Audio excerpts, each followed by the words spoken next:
The Monster Problem by Ingrid and Dieter Schubert.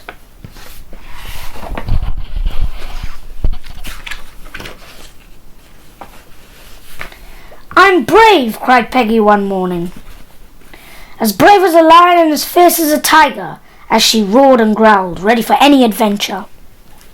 When she opened her curtains, there was the adventure waiting for her in the garden.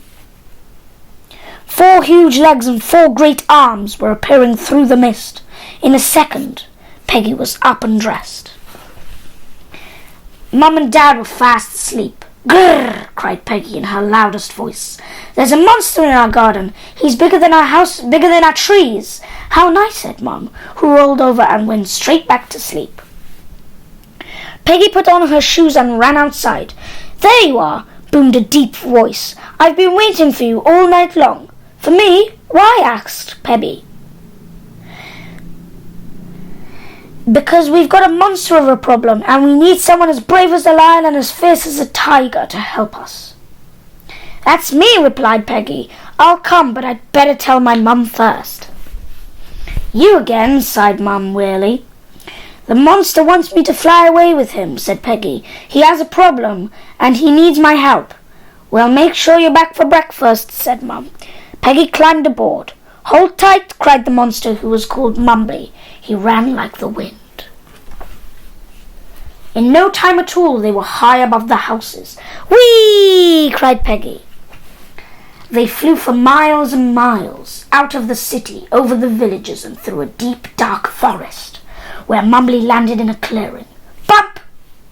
Peggy saw 2 more monsters emerge from the trees. "Here are Rumbly and Grumbly," said Mumbly. "Is this all you could find?" grumbled Grumbly. "But she's as brave as a lion and as fierce as a tiger," replied Mumbly. "Her name is Peggy, and she's come to solve our problem." The monsters smiled. "Well, Peggy, brave as a lion, we'd better tell you what it is." Rumbly began. "We are strawberry-eating monsters," he explained, "and once upon a time we lived very happily, playing hide-and-seek by day and feasting on strawberries by night. They grew in their hundreds hereabouts, and there was enough for everybody. Then one night," continued Mumbly, "I heard a rustling, crackling noise, and when I opened one eye, a terrifying voice hissed, 'Keep your eyes shut, or sorry you'll be. I'm taking these strawberries home for my tea.' And in the morning our whole supply of strawberries were gone." "A strawberry thief," said Peggy. "I will catch him." "Catch him," cried Mumbly, "but he's a dangerous wild animal." "Not to someone who's as brave as a lion and as fierce as a tiger." "Grrr!" cried Peggy. "Now let's get to work. We must pick as many strawberries as we can, and make a pile," she said. When they had finished, the 3 monsters hid behind Peggy and waited. Very soon there was a rustling voice. "It's him!" whispered Rumbly. The 3 monsters closed their eyes, but Peggy watched as the strawberry pile began to move. Silently she crept about the trees. The huge shadow of the strawberry thief loomed up. "Grrr!" cried Peggy, "as brave as a lion and as fierce as a tiger." "Gotcha!" One by one, Rumbly, Mumbly, and Grumbly emerged from the trees. The thief was a small, fat, squishy monster with a strawberry nose. "Why, it's nothing but a splodge nose," said Grumbly in disbelief. "Fancy us being afraid of that." The splodge nose explained. "I am sorry," he said, "but I love strawberries, and they do not grow where I live."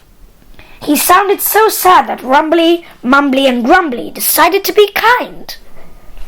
"You can stay with us," said Grumbly, "but you must replace all the strawberries you have stolen." "We will help." They worked very hard, and soon there was enough to last the whole summer, and longer. The store was complete, and they were ready for the game of hide-and-seek. Peggy found all the monsters, except for one. She knew where to find him. Sure enough, there he was, in the place where the strawberry pile had been. Now there was none left. Grrr, said Peggy crossly. It seems I haven't solved the problem after all. Then she looked at her watch. Quick, it's time for breakfast. I must go back. Before he had time to think, Peggy grabbed the splodge nose and climbed on Mumbly's back. I'm taking the trouble with me, she cried, as she waved goodbye to Grumbly and Rumbly. And you'd be better behaved, she added sternly to the splodge nose. Goodbye and thank you, Mumbly, said Peggy when they arrived home. We're back, Mum, she cried, and I've invited a little monster for breakfast. I hope you don't mind. That's nice, dear, said Mum. Now sit down at the table. It's your favourite today. Toast and strawberry jam. The end.